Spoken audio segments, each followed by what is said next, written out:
سورہ لقمان کا رکوع نمبر 2 اور 11واں رکوع 21ویں پارے کا آج میں شروع کروں گا حسب معمول، مختصر لفظی ترجمہ، مختصر گرامر کے ساتھ، پھر انشاءاللہ اس کی تفسیر ہوگی۔ اعوذ باللہ من الشیطان الرجیم، بسم اللہ الرحمن الرحیم۔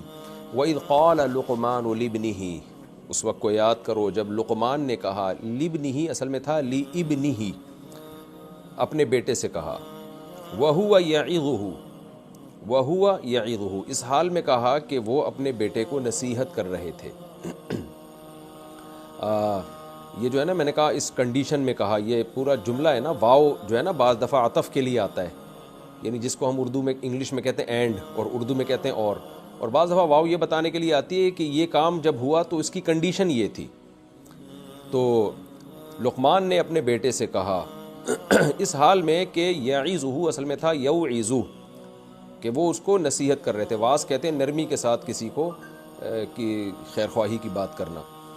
کیا کہا؟ یا بنیا، اے میرے پیارے بیٹے۔ بنیا اصل میں تھا ابنن، ابنن تھا ابنن، تو ابن کی جو تصغیر آتی ہے نا وہ آتی ہے بنیون، کیونکہ ابنن اصل میں تھا بن ون، یہ جو ابن کا لفظ ہے نا عربی میں یہ اصل میں تھا بن ون، تو بن ون کو عرب لوگ واو کو حذف کرتے ہیں، شروع میں الف لے آتے ہیں، ابن پڑھتے ہیں، لیکن لفظ اصل میں تھا عربی میں بن ون۔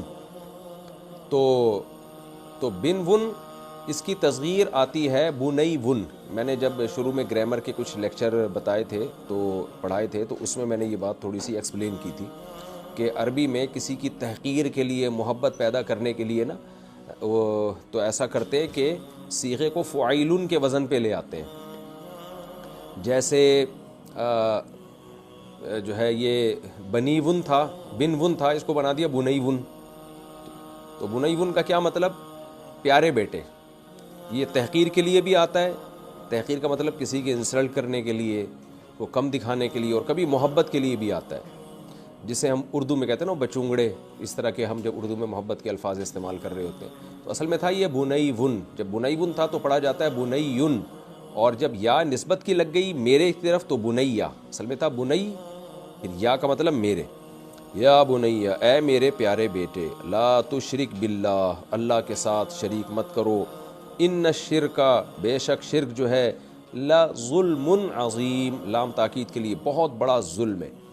ظلم کہتے ہیں عربی میں وضع الشیء فی غیر محلہ، ایک چیز کو جو مرتبہ دینا چاہیے تھا آپ اس کو وہ مقام نہ دیں، یہ ظلم کہلاتا ہے عربی میں۔ تو انسان کے ساتھ ظلم کا مطلب جو آپ کو اس کو مقام دینا چاہیے آپ اس کو اس کا حق نہیں دے رہے، تو اللہ کو جو مقام دینا چاہیے وہ اللہ کو نہیں دے رہے۔ اللہ کا مقام یہ ہے کہ اس کے ساتھ کسی کو شریک نہ کیا جائے، تو آپ اللہ کے ساتھ کسی کو شریک کر رہے ہیں، تو یہ تھوڑا ظلم نہیں ہے، بہت بڑا ظلم ہے۔ وَوَصَّيْنَا الْإِنسَانَ، اور ہم نے وصیت کی انسان کو، بِوَالِدَيْهِ، اس کے والدین کے ساتھ۔ یہاں حسنہ کا لفظ محذوف ہے، یہ اس لیے محذوف ہے یہ بتانے کے لیے کہ یہ بالکل واضح ہے کہ کس چیز کی ہم وصیت کریں گے۔ ظاہر ہے کہ اچھی ہی چیز کی وصیت ہوتی ہے، تو اس لیے اللہ نے حسنہ کو یہاں پر حذف کر دیا۔ ہم نے وصیت کی ہے انسان کو اپنے والدین کے ساتھ، یعنی اچھے سلوک کی۔ حملتہ امہ، اس کی ماں نے اس کو اٹھایا، یعنی پیٹ میں اٹھایا، وہنن، تکلیف کے ساتھ۔ وہن اصل میں کمزوری کو کہتے ہیں، توہین ہے نا، توہین کا لفظ، کسی کو کی توہین کرنا، یعنی اس کو گویا کمزور قرار دے دینا، کمتر قرار دے دینا۔ تو اس یعنی ایک کمزوری مادی ہوتی ہے، ایک معنوی کمزوری ہوتی ہے۔ تو جب آپ کسی کی انسلٹ کرتے ہیں تو معنوی طور پر اس کو گویا کہ ایک لحاظ سے کمزور قرار دے رہے ہوتے ہیں آپ، تو یہاں حقیقی کمزوری مراد ہے۔ حملتہ امہ وہنن علی وہنن، اس کی ماں نے اس کو اٹھایا، یعنی اپنے پیٹ میں اٹھایا، وہنن علی وہنن، کمزوری پر کمزوری کے ساتھ۔ تو چونکہ کمزوری میں تکلیف ہوتی ہے، کمزوری اس سینس میں کہا کہ یہ مشکل کام ہوتا ہے عورت کے لیے، حمل کا یعنی بوجھ اٹھانا حمل کا، اس لیے اللہ نے اس کو کمزوری سے تعبیر کیا۔ مراد کیا ہے؟ تکلیف، کہ جو کام پر آپ کو قدرت ہوتی ہے اس میں آپ کو تکلیف نہیں ہوتی، اس لیے اس کا ترجمہ یہ بھی کیا جاتا ہے اس کی ماں نے اس کا بوجھ اٹھایا، وہنن علی وہنن، تکلیف پر تکلیف کے ساتھ، یعنی اس طرح سے اٹھایا کہ تکلیف کے اوپر تکلیف چڑھی ہوئی تھی۔ تو مطلب یہ نہیں کہ دو تکلیفیں، مطلب یہ مبالغے کے لیے آتا ہے، وہنن علی وہنن، تکلیف در تکلیف، یعنی بار بار تکلیفیں اس کو اس حمل کے دوران تکلیفوں کا اس کو سامنا کرنا پڑا۔ وفصالہ، اور اس کا جو فصال ہے، اس بچے کا جو فصال ہے، فصل کہتے ہیں جدا کرنا، فصال بھی کبھی یہی مطلب، اس بچے کی جو جدائی ہے فی عامینی 2 سالوں میں، جدائی سے مراد جو چھاتی سے ماں اس کو دور کرتی ہے، یعنی دودھ اس کا چھڑواتی ہے، تو اس میں بھی 2 سال لگ جاتے ہیں۔ تو ہم نے کہا انشکر لی، ہم نے وصیت یہ کی ہے کہ تم میرا بھی شکر ادا کرو، ولی والدیکا، اور اپنے والدین کا بھی شکر ادا کرو۔ انشکر لی کا تعلق ہے ووصینا الانسان، اس کو اصطلاح میں کہتے ہیں بھئی بدل، یعنی ووصینا الانسان بوالدیہ حسنا، ہم نے انسان کو اچھے سلوک کی وصیت کی۔ وہ اچھا سلوک کس طور پر ہوگا کہ انشکر لی، یا بعض لوگوں نے اس کو ایک دوسرا حکم بھی قرار دیا کہ ہم نے ووصینا اس کو یہ بھی وصیت کی ہے کہ انشکر لی، کہ میرا شکر ادا کرو، ولی والدیک، اور اپنے والدین کا بھی شکر ادا کرو۔ تو آسان ترکیب آپ اس کی یہی کر سکتے ہیں کہ اس کو آپ ایک دوسرا جملہ فرض کر لیں کہ یعنی اللہ نے وصیت کا لفظ یہاں بھی حذف کیا کہ ہم نے وصیت کی ہے انشکر لی، کہ میرا بھی شکر ادا کرو، ولی والدیک، والدین تھا اصل میں، تو جب کاف کی طرف اضافت ہو گئی تو نون حذف کر دیا، ولی والدیک، اور اپنے والدین کا بھی شکر ادا کرو، الی المصیر، میری ہی طرف لوٹ کر آنا ہے، وَإِن، اور اگر جاہدا کا، جاہدا یجاہدو، مجاہدتاً کا معنی کوشش کرنا، تو تثنیہ کا صیغہ ہے جاہدا، یہ دونوں اگر کوشش کریں، یعنی باپ بھی اور ماں بھی کوشش کریں، کا آپ کے ساتھ، کس بات کی کوشش کریں، علا، اس بات پر، ان تشرک بھی، کہ آپ شریک کریں میرے ساتھ، ماں، ایسی چیز کو، لیس لک بہ علم، کہ نہیں ہے آپ کے لیے بھی اس چیز کے بارے میں علم، کوئی دلیل، میں نے بار بار بتایا نا علم کا ترجمہ بہت دفعہ دلیل کے ساتھ ہوتا ہے، یعنی اگر یہ دونوں آپ کو مجبور کریں اس بات پر کہ آپ میرے ساتھ ایسوں کو شریک کر لو جن کی شرکت کی آپ کے پاس کوئی دلیل نہیں ہے، فلا تطیعہما، تو ان دونوں کی اطاعت مت کرنا، اطاع یطیع اطاعتاً، اطاعت کرنا، تو تطیع اصل میں تھا تطوع، تکرم کی طرح، وصاحبہما، اور مصاحبت کرنا ان کے ساتھ، رہنا ان کے ساتھ، صاحب یصاحب، صاحب یصحب کا معنی ہوتا ہے کسی کے ساتھ رہنا، صاحب دوست کو کہتے ہیں، اور صحابی کو بھی اس لیے صحابی کے نبی کے ساتھ رہے ہیں وہ، تو صاحبہ کسی کے ساتھ مل کے رہنا، تو صاحب ضارب کی طرح امر کا صیغہ ہے، وصاحبہما، ان دونوں کے ساتھ رہو، فی الدنیا، دنیا میں، معروفہ، بھلے طریقے سے، یعنی ان کے ساتھ اچھا سلوک کرو دنیا میں، واتبع، اور اتباع کرو، سبیلا، اس شخص کے راستے کی، من، وہ شخص، اناب الیہ، جو میری طرف متوجہ ہے، ثم الیہ مرجعکم، پھر میری ہی طرف تمہارا لوٹنا ہے، فانبئکم بما کنتم تعملون، تو میں تمہیں خبر دے دوں گا ان اعمال کی جو تم کیا کرتے تھے،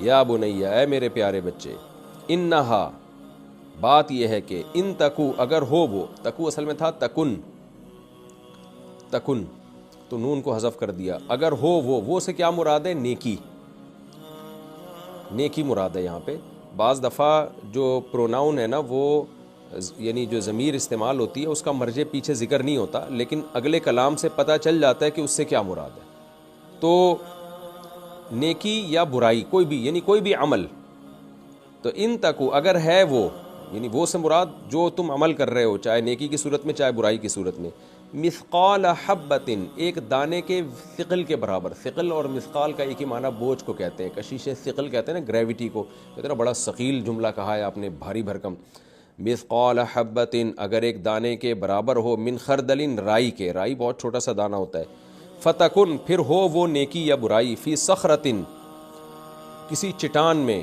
او فی السماوات، یا ہو وہ آسمانوں میں، او فی الارض، یا ہو وہ زمین میں، یاتی بہا اللہ، اللہ اس کو لے آئے گا، کہیں بھی کوئی نیکی اگر ہوگی نا، چھپی بھی جیسی بھی ہو، اللہ اس کو قیامت کے دن حاضر کر دے گا، ان اللہ لطیف، بے شک اللہ تعالیٰ بہت باریک بین، لطف کہتے ہیں بہت ہی لطافت والا، لطیف کہتے ہیں ہلکی چیز کو جس میں باریک بینی بہت زیادہ پائی جائے، تو یہاں لطیف سے مراد یہ کہ باریک بین، تو لطیف ہلکی چیز کو بھی کہتے ہیں کیونکہ وہ اس کا کوئی وزن نہیں ہوتا نا، محسوس بہت کم ہوتی ہے وہ، تو ظاہری طور پر تو ہمیں یہی لگتا ہے کہ جو چیزیں بڑے بڑے اعمال ہو رہے ہیں وہ تو ہمیں پتہ چل سکتے ہیں، جو بہت چھپ کے کوئی شخص کام کر رہا ہے تو ہمیں کیا پتہ چلے گا، تو اللہ نے اپنے لیے لطیف کا لفظ استعمال کیا کہ میں باریک بین ہوں، مجھے سب کچھ پتہ ہے، خبیر، باخبر بھی ہوں، یا بنی، اچھا لطیف کا ایک معنی مہربان بھی ہوتا ہے. اللہ تعالیٰ کی کہتے ہیں نا آپ کی لطف و عنایت ہے، لطف و عنایت ہے کہ آپ کی طرف سے آپ بڑے لطیف انسان ہو، یعنی لطف کرنے والے، رحم کرنے والے. یا بنیا، اے میرے پیارے بچے، اقیم الصلاۃ، نماز قائم کر، وامر بالمعروف، اور نیکی کا حکم دے، ونہا عن المنکر، ونہا اصل میں انہا تھا افعل کی طرح، اسمع کی طرح، یا کو حذف کر دیا، ونہا عن المنکر، اور برائی سے روک، واصبر علی ما اصابک، اور صبر کر اس مصیبت پر جو تجھے پہنچے. ان ذالک، بے شک یہ کام، یعنی نیکی کا حکم دینا، برائی سے روکنا، اور جو مصیبت پہنچے اس پہ صبر کرنا، یہ جو کام ہے، ان ذالک من عزم الامور، بے شک یہ جو کام ہے، یعنی نیکی کا حکم دینا، برائی سے روکنا، یہ بڑے حوصلے کا کام ہے. من عزم الامور کا مطلب، عزم کہتے ہیں پختگی، ظاہر ہے پختگی کسی کے ارادے یعنی مضبوط ارادے کو کہتے ہیں، اور امور کہتے ہیں کاموں کو. تو یہ کاموں میں سے جو وہ کام جو پرعزم کام ہوتے ہیں نا، ان میں سے ہے یہ. تو آسان ترجمہ کیا گیا، حوصلے کا کام، کیونکہ مضبوط عزم والے لوگ جو ہوتے ہیں نا، وہ وہی ہوتے ہیں جن میں حوصلہ ہوتا ہے کسی کام کو کرنے کا. تو اس لیے اس کا آسان ترجمہ یہ بھی کیا جاتا ہے، یہ حوصلے کا کام ہے. ان کاموں میں سے ایک کام ہے جو حوصلے والے کام ہوتے ہیں. کمزور ارادے والے لوگوں کا یہ کام نہیں ہے، کیونکہ وہ جو ہے گھبرا جاتے ہیں اور وہ نہی المنکر پھر کرتے نہیں ہیں. تو لوگوں کی مصیبتوں پہ صبر کر کے نہی المنکر میں لگے رہنا، یہ بڑے حوصلے کا کام ہے. اور ظاہر حوصلے کے جو کام ہوتے ہیں وہ قابل تعریف ہوتے ہیں. وَلَا تُصَعِّرْ خَدَّكَ لِلنَّاسِ، سعر عربی میں کہتے ہیں صاد عین الراہ. اونٹ کو ایک بیماری ہوتی ہے جس سے اونٹ کی گردن ٹیڑھی ہو جاتی ہے، تو وہ نا دائیں یا بائیں طرف دیکھ رہا ہوتا ہے.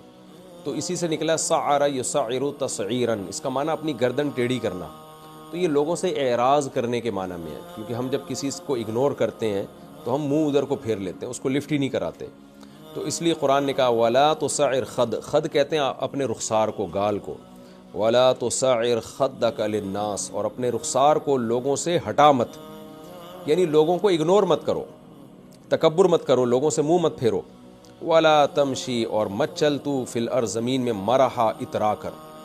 ان اللہ، بے شک اللہ تعالی، لا یحب، محبت نہیں کرتے، کل مختار، محتال. احتیال عربی میں تکبر کو کہتے ہیں، اختیال. حدیث میں آتا ہے من جر ثوبہ خیلاء، خیلاء میں بھی خا یا اور لام آ رہا ہے نا، جو اپنے کپڑے کو یعنی شلوار کو ٹخنوں سے نیچے کھینچے گا تکبر سے، تو اللہ اسے قیامت کے دن دیکھے گا بھی نہیں. تو خیلاء، خا یا لام، یہ عربی میں تکبر کے معنی میں. تو مختال باب افتعال سے اصل میں تھا مختیل، مختیل، تو بن گیا مختالن، یعنی یا کو الف سے بدل دیتے ہیں. ان اللہ لا یحب، اللہ پسند نہیں کرتے، کل مختال، ہر تکبر کرنے والے کو، فخور، شیخیاں بھگارنے والے کو.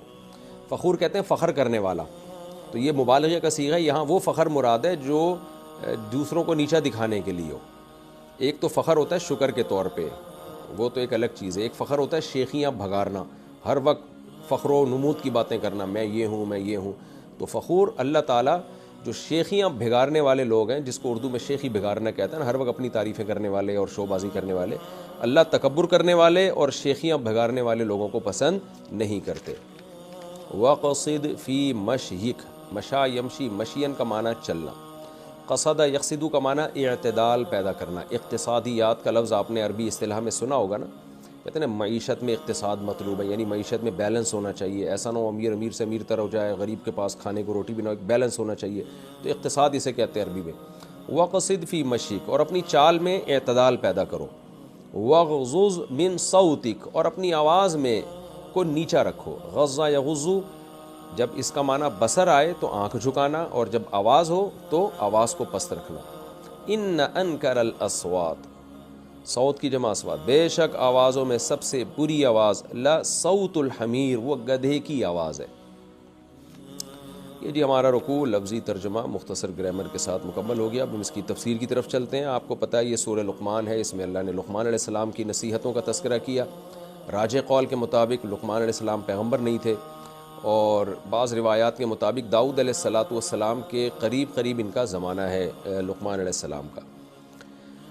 اللہ کو آپ کی نصیحتیں بہت پسند آئیں جو اپنے بیٹے کو کر رہے تھے. اللہ نے ان کو آخری کتاب کا حصہ بنا دیا تاکہ ہم بھی اپنے بچوں کی انہی اصولوں کو سامنے رکھ کر تربیت کریں. اور سوسائٹی میں یہی اخلاق اللہ تعالیٰ چاہتے ہیں. بچوں کی تربیت اسی وجہ سے کی جا رہی ہے نا تاکہ بڑے بھی پھر ایسے ہی ہوں.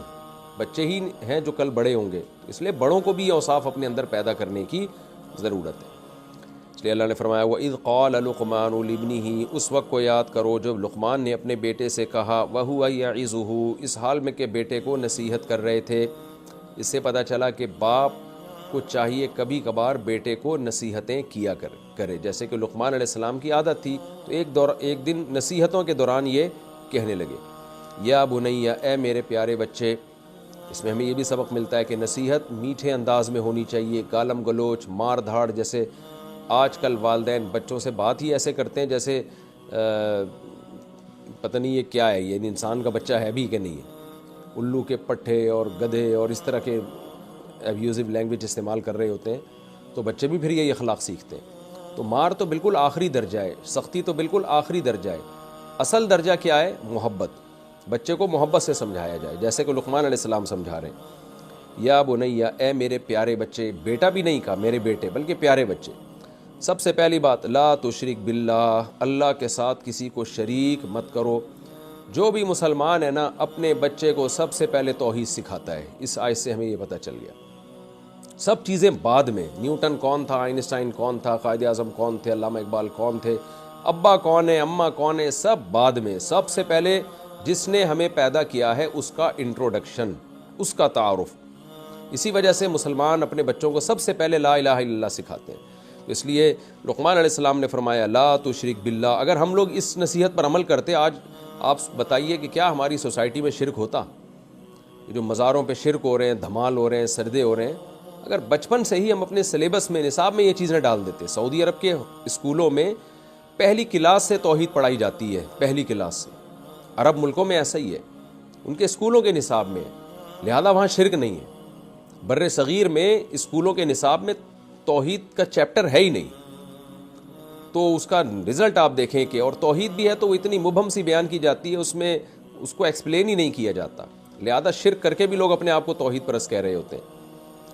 یا بنی لا تشرک باللہ, اللہ کے ساتھ کسی کو شریک مت کرو. ان الشرک لظلم عظیم, شرک بہت بڑا ظلم ہے, بہت بڑا ظلم. دیکھیں ہمیں یہ ظلم اس لیے نہیں لگتا کہ ہمارے ساتھ ہو نہیں رہا. ظلم جب کسی اور کے ساتھ ہوتا ہے نا, جس کے ساتھ ہوتا ہے اس کو لگتا ہے کہ یہ ظلم ہے. آپ کے ساتھ ہو نہیں رہا تو آپ کو لگے گا ہی نہیں. اس کی مثال ایسے جیسے کوئی آدمی اپنے باپ کو بولے یہ میرا باپ نہیں ہے, تو غصہ باپ کو آئے گا, اڑوس پڑوس کو نہیں آئے گا. وہ اس کو نارمل سمجھیں گے, بولیں گے بھائی ایسا نہیں کرنا چاہیے. جذبات باپ کے جو ہے نا مجروح ہوں گے کہ میں نے جنا اور میں نے کھلا پلا کے بڑا کیا, تو نے میرا انکار کر دیا, یا کسی اور کو اپنا باپ بنا لیا تو نے. تو اسی طرح سب سے زیادہ احسانات ہم پر اللہ تعالیٰ کے. تو جب ہم اللہ کے ساتھ کسی کو شریک کرتے ہیں, سجدہ کرتے ہیں, اس سے دعائیں مانگتے ہیں, اس کو مشکل کشا حاجت روا سمجھتے ہیں, تو انسانوں کو غصہ نہیں آتا, لیکن جو خالق کائنات ہے اس کو بہت زیادہ غضب آتا ہے. اور چونکہ اللہ کے احسانات سب سے زیادہ ہیں, تو سب سے بڑی حق تلفی ہے کہ ان احسانات میں آپ غیر کو شریک کر رہے ہیں اللہ کے ساتھ, اس لیے اس کو سب سے بڑا ظلم کہا گیا ہے. تو اس لیے لقمان علیہ السلام نے اپنے بیٹے کو سمجھایا کہ یہ کام کبھی مت کرنا, کیونکہ شرک تھوڑا ظلم نہیں ہے, بہت بڑا ظلم ہے. آگے اللہ فرماتے ہیں وَوَصَّيْنَا الْإِنسَانَ بِوَالِدَيْهِ, ہم نے انسان کو وصیت کی اس کے والدین کے بارے میں. اب یا تو یہ لقمان علیہ السلام کی نصیحت ہو سکتی ہے جس کو اللہ اپنے انداز میں بیان کر رہے ہیں. یہ بھی ہو سکتا ہے کہ یعنی ہم نے لقمان کو یہ الہام کیا کہ آپ یہ بھی بتا دیں اپنے بیٹے کو کہ ہم نے انسان کو وصیت کے ماں باپ کے ساتھ اچھا سلوک کرو. یا یہ اللہ کا اپنا کلام ہو سکتا ہے جو لقمان علیہ السلام کی نصیحتوں کے بیچ میں اللہ نے ڈال دیا کہ لقمان تو اپنے بیٹے کو سکھا رہے ہیں اللہ کے حقوق, لیکن میں بیچ میں یہ بتا دوں کہ ماں باپ کے بھی حقوق ہیں. کتنی زبردست دیکھیں اللہ تعالیٰ کی رحمت ہے کہ جہاں اللہ اپنے حقوق بتا رہا ہے, اللہ یہ بھی کہہ رہا ہے کہ میرے بعد سب سے بڑا حق ماں باپ کا ہے. تو اس سے کتنا اللہ ارحم الراحمین ہے. ورنہ جو دنیا کے بادشاہ حکومتیں ہوتی ہیں تو اپنا ہی اپنا کر رہی ہوتی ہیں بیٹھ کے, بس میں ہی ہم ہی ہیں. تو چونکہ اللہ کے بعد سب سے زیادہ احسانات والدین کے ہوتے ہیں, اس لیے اللہ نے فرمایا کہ ہم نے وصیت کر دی ہے انسان کو کہ والدین کے ساتھ اچھا سلوک کرے وہ. تو وصیت کا لفظ کیوں استعمال کیا, یہ بار بار میں ایکسپلین کر چکا ہوں کہ جب کوئی مر رہا ہوتا ہے نا, اس وقت جو حکم دیتا ہے اس حکم کو وصیت کہا جاتا ہے. اور وہ معمولی حکم نہیں ہوتا, اس میں دو چیزیں ہوتی ہیں. نمبر ایک بہت امپورٹنٹ حکم, نمبر دو اس کی تاکید بہت زیادہ ہوتی ہے. آپ چاہتے ہیں کہ لازمی اس پر عمل ہو، تبھی موت کے وقت وہ بات کر کے جاتے ہیں. جیسے باپ دنیا سے جا رہا ہوتا ہے تو بیٹے کو مرتے ہوئے جو باتیں کہہ کے جائے گا، بیٹا ساری زندگی اس کو یاد رکھے گا. تو اللہ پر تو موت نہیں ہے، لیکن اللہ نے بتایا کہ میں جو تمہیں ماں باپ کے ساتھ اچھے سلوک کا حکم دے رہا ہوں نا، اس کو ایسے سمجھو جیسے کوئی دنیا سے جاتے ہوئے نصیحت کر کے جا رہا ہو. تو اللہ تو نہیں جاتے، لیکن اس میں تاکید پیدا کرنے کے لیے مجازاً مبالغتاً ایسا فرمایا. تو وصیت انتہائی تاکیدی حکم کو کہا جاتا ہے. اس لیے اللہ نے فرمایا وَوَصَّيْنَا الْإِنسَانَ، ہم نے انسان کو وصیت کی ہے، حکم نہیں دیا، وصیت کی ہے اپنے والدین کے ساتھ کہ یعنی اچھا سلوک کرنا، اور خاص طور پہ ماں کے ساتھ. کیوں؟ حَمَلَتْهُ أُمُّهُ وَهْنًا عَلَى وَهْنٍ، اس کی ماں نے اس کو اٹھایا تکلیف در تکلیف. بچہ یہ تکلیفیں، ساری تکلیفیں بڑے ہو کر بھول جاتا ہے. وہ تو پریگننسی کے پہلے دن سے عورت تکلیفیں اٹھانا شروع کرتی ہے. اور آگے اللہ فرماتے ہیں وَفِصَالُهُ فِي عَامَيْنِ، اور دودھ چھڑانا پھر 2 سال میں ہوتا ہے، یعنی 2 سال تک چھاتی سے مسلسل لگا کے رکھتی ہے اس کو، ہر وقت اس کی فکر کہ کہیں دائیں بائیں نہ ہو جائے، 1 منٹ کے لیے اس کو اکیلا نہیں چھوڑتی. تو یہ اچھی خاصی ٹینشن ہے. اس آیت سے بہت سارے علماء نے استدلال کیا ہے کہ دودھ پلانے کی جو مدت ہے نا وہ 2 سال ہے.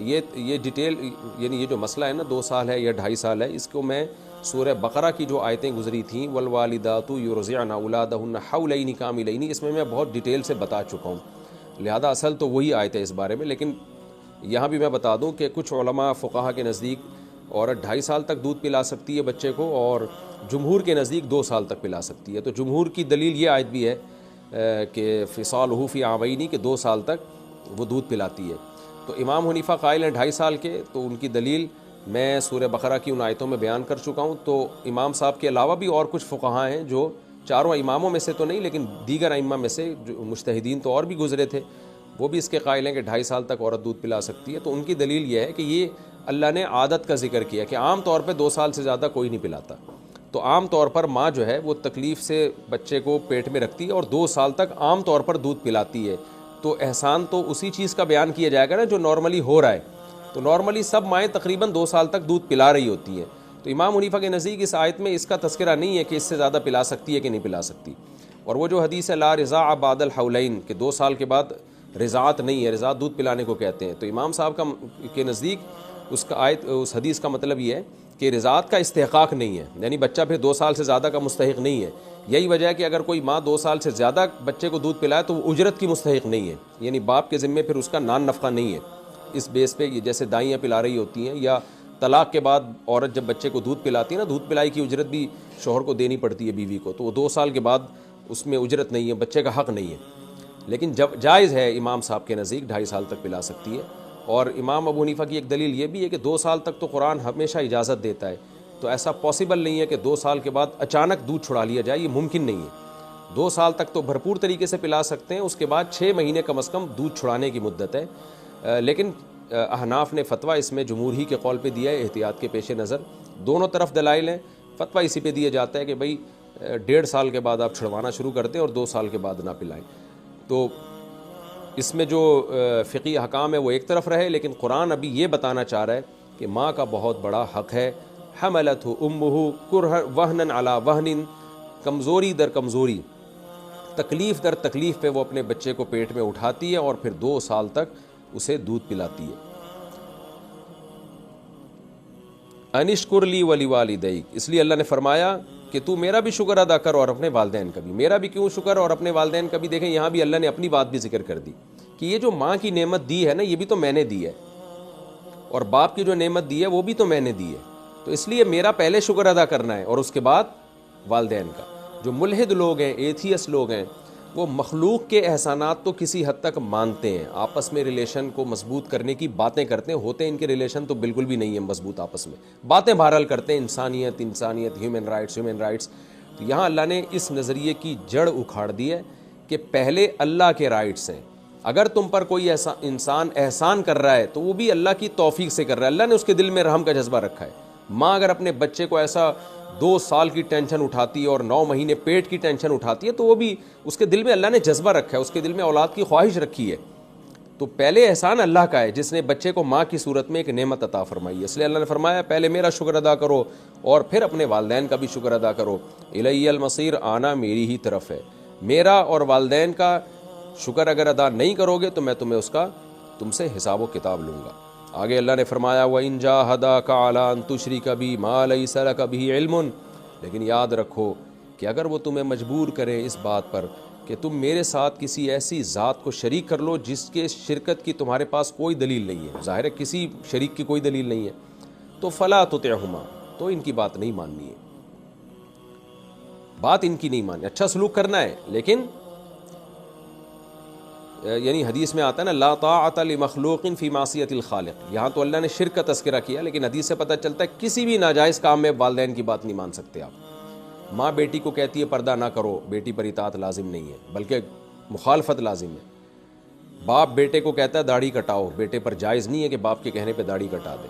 وجہ اس کی ہے کہ انشکر لی ولی والدیک، اللہ کہتے ہیں پہلے میرا شکر ہوگا پھر ماں باپ کا، میرا حق ماں باپ سے بہرحال زیادہ ہے، تو ایسا تھوڑی کہ میرے حکم پہ ماں باپ کے حکم کو ترجیح دینا شروع کر دو۔ تو چونکہ وہاں اس وقت جب یہ آیتیں نازل ہوئیں تو زیادہ مسئلہ شرک کا تھا، شرک سے جو ہے نا ماں باپ شرک پہ مجبور کرتے تھے۔